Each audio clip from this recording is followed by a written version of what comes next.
चूंकि मेरे आका ने हदीस में फरमाया कि हर मोमिन की जुदाई में जमीन व आसमां रोते हैं। लिहाजा ए बंदा मोमिन अपने अंदर इस यकीन के साथ वो किरदार पैदा कर। कौन सा किरदार? कि तू आया था तो रोता था। बस ये आखिरी मैसेज है, बात खत्म हो गई। तू आया था तो रोता था, तुझे सब देख हंसते थे, तुझे सब देख हंसते थे। तू ऐसी कार कर बंदे, तू हंसता हो ये रोते। जब तू दुनिया में आया, इंसान पैदा हुआ, बच्चा आया मां की गोद में, तो मां की गोद में आते ही बच्चे का पहला काम क्या है? फिर बोलिए। उसकी जिंदगी की इलामत ही वो रोना है। तू आया था तो रोता था, तुझे सब देख, हर तरफ मिठाइयां बट रही हैं जी, खुशियां मनाई जा रही हैं, बेटा दे दिया, बड़ा करम हो गया। एक रो रहा है और बाकी सब उस पर खुश हो रहे, खुशी मना रहे हैं। फरमाया तू ऐसी कार कर बंदे, यूं जिंदगी बसर करके जा, तू हंसता हो ये रोते हो। जब जाने का वक्त आए तू मुस्कुराता हुआ जाए अपने रब की मुलाकात के लिए, और पीछे न सिर्फ तेरे माँ बाप, तेरे बहन भाई, तेरे फैमिली के लोग, न सिर्फ इंसान बल्कि तेरे लिए जमीन भी रो रही हो और तेरे लिए आसमां भी रो रहा। ये किरदार है मोमिन का। निशाने मर्द मोमिन बाचु गोयम चुमर गायत तबस्सुम बर लबेऊस। मोमिन की निशानी ये है कि जब उसका वक्त रुखसत आता है तो उसके लबों पर मुस्कुराहट मचल जाती है, इसलिए कि उसके सामने जलवाए महबूब होता है।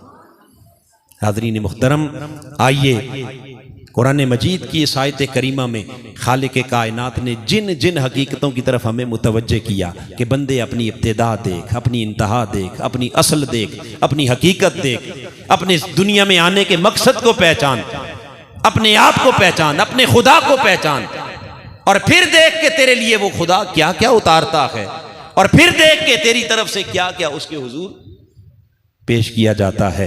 लिहाजा अपनी दुआओं को, अपने आमाल को, अपने अहवाल को इस लायक, इस काबिल बना दे कि जब उसके दरबार में पेश हो तो फिर तुझे शर्मिंदगी और नदामत ना हो, बल्कि जब तेरे वो आमाल और अहवाल तेरे रब के हुजूर पेश हो तो वो आमाल और अहवाल रब की बारगाह में जब हाजिर हो तो खुदा उन आमाल को देखकर फरिश्तों के सामने तेरे ऊपर फख्र कर रहा और कहे फरिश्तों देखो ये है मेरा वो बंदा जिसके लिए तुमने कहा था कि ये जमीन में जाकर क्या करेगा,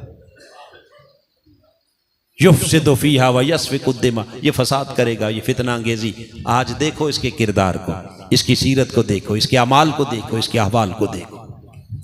हाज़रीन मुहतरम, अगर हम इन हकायक की तरफ थोड़ी सी भी तवज्जो करें तो यकीनन हमारी सोच को बदलने के लिए, फिक्र को बदलने के लिए और रोज़मर्रा ज़िंदगी के अहवाल और आमाल को बदलने के लिए ये कुरानी फ़िक्र हमारे लिए काफ़ी है। और अगर फ़िक्र न करें, महज पढ़ के गुजर जाएं या इसे एक तकरीर और जलसा समझ के बस इंजॉय करके उठ के चले जाएं, तो फिर आने का कोई मकसद, बोलिए। इस दर्स इरफानुल कुरान का मकसूद यहाँ से एक सोच लेके जाना, एक फिक्र लेके जाना, एक दर्द लेके जाना, एक सोच लेके जाना, ताकि महीना भर उसके अंदर गुम हो जाना, उसके अंदर डूब कर सोचते रहना कि मेरा कौन कौन सा कदम इस कुरान के ताबे है और मेरा कौन कौन सा अमल इस कुरान के खिलाफ जा रहा, ये कुरान किधर ले जाना चाह रहा है और मैं किधर जा रहा हूँ। ये मकसूद है इस दर्स इरफानुल कुरान का, ये खुलासा है आज की गुफ्तगू का, ये निचोड़ है इस दर्स इरफानुल कुरान का। और हाज़रीन मुहतरम, यही सारा मिशन है तहरीक मिनहाजुल कुरान का। मिनहाजुल कुरान का इसके अलावा कोई और मकसद, कोई दुनियावी मकसद, कोई माली मफादात हासिल करना नहीं। मकसद एक है कि हुजूर की उम्मत कुरान से जुड़ जाए, ऐसी जुड़े कि बस कुरान में डूबती चली जाए और डूब डूब कर संवरती चली जाए।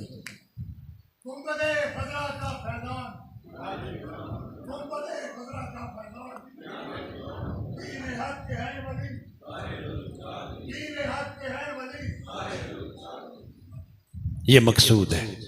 आइए, अगर हम समझते हैं कि इस कुरान की नशिस्त से हमारे अहवाल और हमारे आमाल की इस्लाह का कुछ ना कुछ सामान हमें अगर मुयस्सर आता है, तो आइए फिर इस नेमत को अपनी ज़ात तक रखने के बजाय ये पैगाम आगे औरों तक भी पहुँचाएं। फल युबल्लिग अशाहिदुल गाइबा, मेरे आका ने आखिरी खुतबा हिज्जतुल विदा पर जो अपनी उम्मत को आखिरी नसीहत की थी, वो नसीहत ये की थी कि मेरे गुलामों, आज जो जो यहाँ मुझे सुन रहे हैं, मेरी एक एक बात आगे दूसरों तक पहुँचा दें।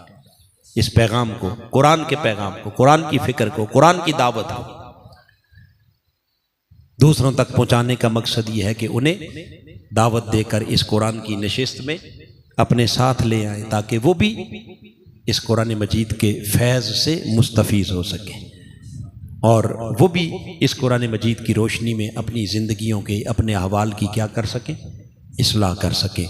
अगर मेरी वजह से, आपकी वजह से किसी एक शख्स की भी इस्लाह हो गई और वो खैर की राह पर चल पड़ा, हम मर भी गए, जब तक वो खैर की राहों पर चलता रहेगा, उसके एक एक अमल का अजर हमारी कब्र में भी पहुंचता रहेगा। आइए खालिक कायनात के हुजूर दुआ गो हैं कि बारी ताला हमारी हाज़री को अपनी बारगाह में कबूल फरमाए और हमें इस खैर के पैगाम को, इस कुरान के मिशन को आगे दूसरों तक पहुंचाने की और दूसरों को इस खैर की दावत में शरीक करके इस नशिस्त में लाने की तौफीक अता फरमाए।